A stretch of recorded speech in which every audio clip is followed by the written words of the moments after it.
तीन चोर रसोई का मटन बिरयानी। भद्रीपुरा नामक गांव में एक जेल था। उसमें बंटी, मिंटू, चिंटू नाम के तीन चोर नए नए जेल को गए। कोर्ट में उन्हें 6 महीनों की सजा सुनाए।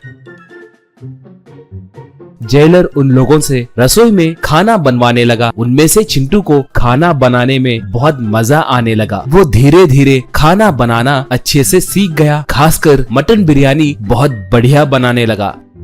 उसका बनाया बिरयानी खाकर वहाँ के कैदी उसकी खूब तारीफ करने लगे। ये देखकर जेलर मिश्रा को बहुत जलन होने लगती। उसका कारण था कि वो भी खाना बनाना अच्छे से जानता था। एक बार मिश्रा चिंटू वालों के पास जाकर, सॉरी दोस्तों, इतने दिन मैंने तुम लोगों के बारे में बहुत गलत सोचा। आप लोग चोर हो कहकर बहुत डांटा, मगर परसों तुम्हें गिरफ्तार करने वाला एसआई मुझसे मिला था। बोल रहा था कि वो फिर से तुम लोगों को किसी दूसरे केस में फंसाने वाला है। अगर वो हुआ तो आप लोग बेचारे 14 साल जेल में रहेंगे। कहा चिंटू तब। ये कैसा अन्याय है सर, रक्षा करने वाले पुलिस वाले ही हमें फंसाए तो हम कैसे जिएंगे सर। कहा मिश्रा तब। भाई लोग, मुझे आप लोगों के बारे में अच्छे से पता है। आप लोग कल ही इस जेल से भागे। मैंने एक अच्छा घर देख के रखा है। उस घर में के सारे गहने और पैसे चुराकर आप लोग बीच के पास आए तो मैं आप लोगों को बोट पे चढ़ाकर दूसरा गांव भेजा दूंगा। कहा तो चिंटू वाले मान गए। अगले दिन मिश्रा उन्हें एक एड्रेस देकर जेल से भागने में उनकी मदद किया।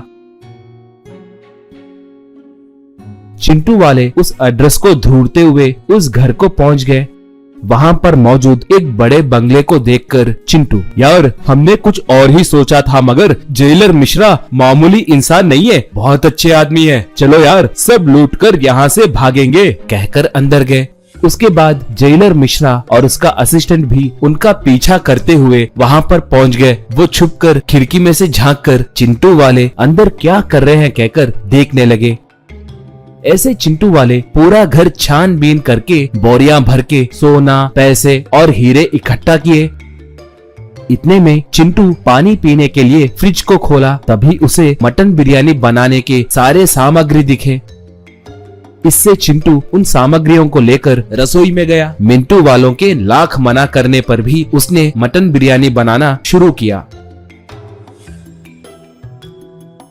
ये देखकर जेलर का असिस्टेंट जेलर से, क्या सर उनके पास उतने गहनों की बोरियां हैं, अब आप उन्हें क्या करने वाले हैं, पूछा। जेलर तब, अरे पागल, ये किसका घर है सोच रहे हो? ये हमारे आईजी जी का घर है। परसों उसने मुझे बहुत डांटा था ना, इसलिए थोड़ी ही देर में एसीबी वाले भी यहाँ पर आएंगे। वो लोग आकर आईजी के साथ साथ इन चोरों को भी अरेस्ट करेंगे। मेरा बदला पूरा होगा।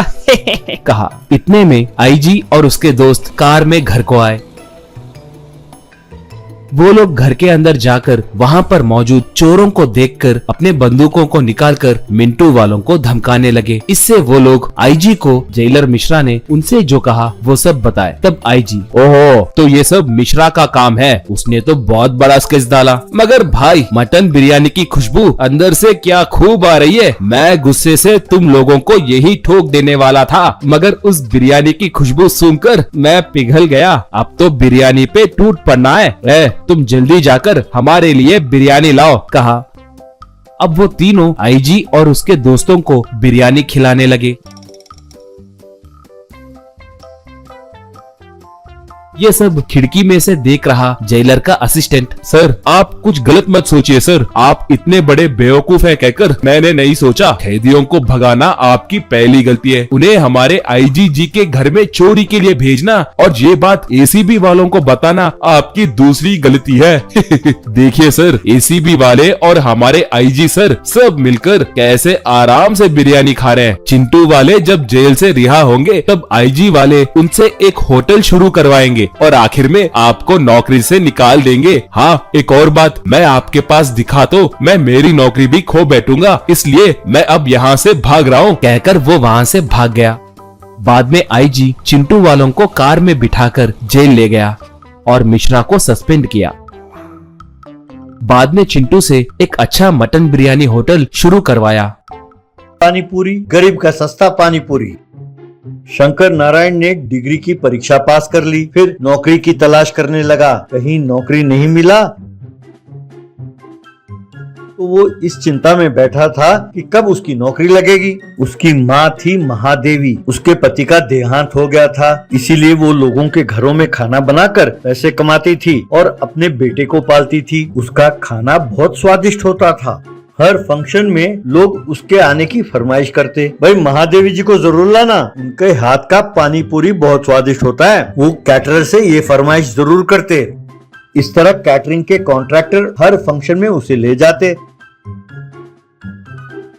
लेकिन उसे कम पैसे देते थे और बाकी पैसे अपने जेब में डाल लेते। महादेवी ये सब भगवान पर छोड़ देती और जो मिलता उसी में खुश रहती।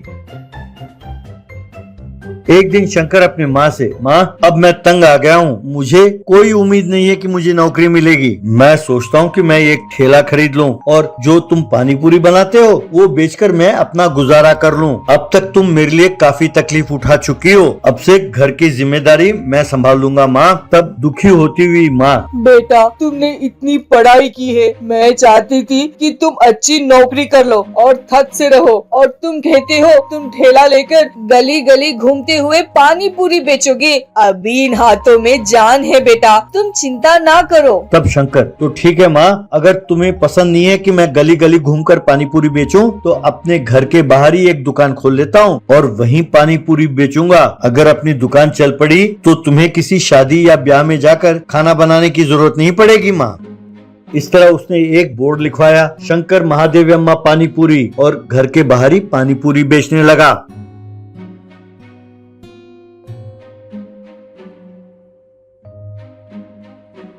उसी गांव में श्यामलाल मेहता नाम का एक आदमी पिज्जा कॉर्नर और बर्गर सेंटर नाम के 2 दुकान चलाता था। वो अपने धंधे को बढ़ाने के लिए पानी पूरी टेस्ट नाम का एक और दुकान खोला।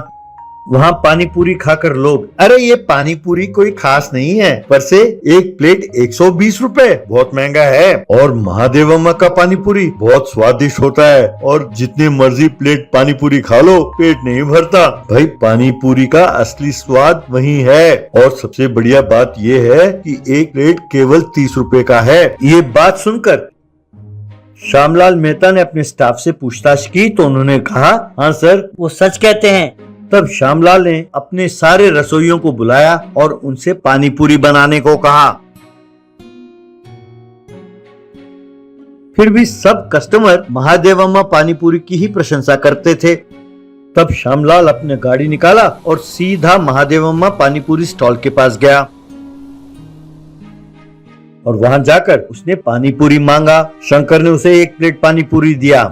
उसे खाकर श्यामलाल, अरे हाँ वाकई बहुत स्वादिष्ट है, तुम्हारा नाम क्या है? तब शंकर, मेरा नाम शंकर नारायण है सर। तब श्यामलाल शंकर से, बिग बाजार सेंटर में मेरी पानी पूरी की दुकान है। I want to offer a business deal to you. Frankly speaking your pani puri is much more superior to my pani puri. मेरे ईटरी में जो पानी पूरी है का स्वाद इसके आसपास भी नहीं है। महादेव अम्मा का बनाया हुआ पानी पूरी मुझे तुम बल्क में सप्लाई करो। एक प्लेट पानी पूरी 30 रुपए में बेचते हो ना, मैं तुम्हें एक प्लेट का 50 रुपए देता हूँ। चाहे तुम ज्यादा स्टाफ रखो या पानी पूरी के मशीन लगाओ, मुझे कोई फर्क नहीं पड़ता। मुझे हर रोज कम से कम 1000 प्लेट सप्लाई करने होंगे। ये सुनकर शंकर बहुत खुश हुआ और मान गया।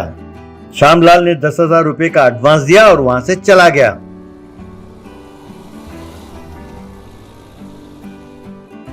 यूं 4 महीने बीत गए।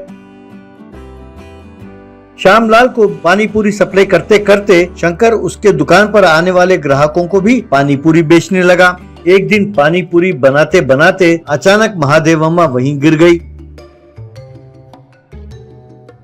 डॉक्टरों ने उसकी जांच की और शंकर से कहने लगे, तुम्हारे माँ की रिपोर्ट आई है, कैंसर 3rd स्टेज है। यूं कहकर डॉक्टर वहां से चला गया।